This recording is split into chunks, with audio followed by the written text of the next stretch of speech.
சம்பு சிவசம்பு ஏகம் என்னப்பன் சிவன் சிவார்ப்பணம். வணக்கம் மாப்பிள்ள. டெய்லி ஒன்று போட்டிருந்தேன். இன்றைக்கி 2வது வீடியோ போடுற மாதிரி ஆயிடுச்சு. ரொம்ப சந்தோஷம். வீதிக்கு வந்தால் விமர்சனம் வரும்னு எனக்கு தெரியாமல் இல்லை. நம்மளோட பதிவுகளில் சில பின்னூட்டங்கள் வந்து அடுத்த டுபாக்கூர் வந்தாச்சா சம்போ அப்படின்னு 2-3 கமெண்ட் வந்திருந்தது. தப்புன்னும் இல்லை. நம்ம மனசில் மாச்சரியங்களை நிறைச்சி வச்சுட்டு வெளியே யோக்கியங்களை தேடுனா அப்படித்தான் இருக்குது. மனம் பூரா அயோக்கியம் நிறைஞ்சிருக்கிறப்போ நம்ம பார்வையில் மனம் பூரா நீங்கள் மகிழ்ச்சியும் நிறைவும் இருந்தால் உங்களுடைய பார்வையில் மகிழ்ச்சியும் நிறைவும் தென்படும். நீங்கள் எதுவாக இருந்து எதை தேடுறீங்களோ அதுதான் கிடைக்கும்.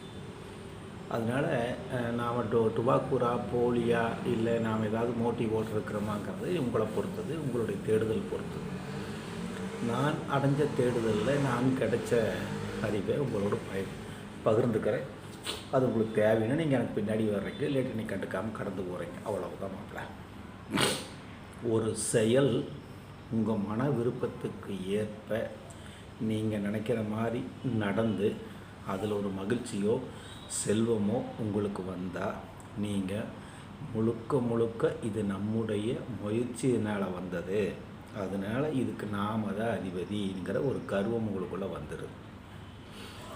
அதே உங்கள் முயற்சியில் உங்கள் செயலில் ஒன்றை செய்யறதுக்கு முற்படும் போது அதனுடைய விளைவு நீங்கள் யோசித்து வைக்காத ஒரு முடிவாக இருந்தால் அந்த விளைவினால் வரக்கூடிய நட்டம், கவலை, துக்கம், துயரத்துக்கு யாராவது ஒரு மனிதன் மேலே நீங்கள் பழி போடுறீங்க.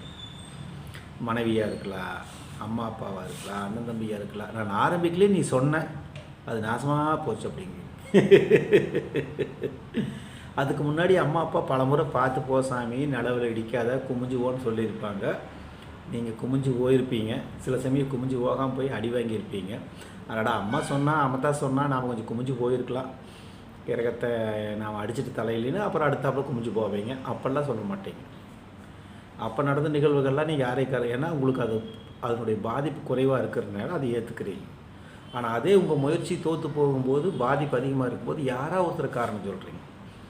அது உங்களுடைய முயற்சியில் நீங்கள் கவனிக்க தவறிய பக்கத்திலிருந்து வரக்கூடிய இழப்பு, நட்டம், அவமானம், வருத்தம் எல்லாமே நீங்கள் தான் பொறுப்பு. எப்படி நீங்கள் நினைக்கிற மாதிரி நடந்தால், வெற்றி அடைஞ்சால் அதுக்கு நீங்களே பொறுப்புன்னு நீங்கள் அகம்பாவம் கொள்கிறீங்களோ அப்போ அந்த நட்டத்துக்கு நீங்கள் தானே பொறுப்பு. வெற்றி அடையும் போது பணிவோடு விழிப்போடு நீங்கள் கவனிச்சிருந்தீங்கன்னா தோல்வி வர்ற நாட்கள் தள்ளி போயிருக்கும். நீங்கள் ஆட்டை ஓவராக போட்டு கவனிக்காம விட்ட இடத்துல அடி விழுந்திருக்கும். அதனால யாராரு மேலேயே காரணம் சொல்லுவீங்க, சம்மந்தம் இல்லாத மேலே காரணம் சொல்லுவீங்க. இந்த முருகேஷ் மாமன் ஒரு காரணம், அப்பா அவர் வீடியோ பார்த்தா நான் லாஸ் ஆகிப்படும் கூட சொல்லுவீங்க. சம்போ, உங்கள் செயலில் விழிப்போடு இருங்க. நம் எண்ணங்களுக்கு சமமான வாழ்வும், எண்ணங்களுக்கு மேலான வாழ்வும், எண்ணங்களுக்கு கீழான வாழ்வும், எண்ணங்களுக்கு நேர் மாறான வாழ்வு நிகழ்வும் நடக்கும். இந்த 4 நிகழ்வுகளை ஏற்றுக்கிற மனநிலைக்கு வந்தால் நீங்கள் ஞானி. அதுக்கு மேலே உங்களை துக்கப்பட வைக்கவே முடியாது யாரும். என் அப்பன் ஈசன் உங்களுக்கு தகுந்ததை வழங்குவான் ஆகுக. ஓம் நமச்சிவாய.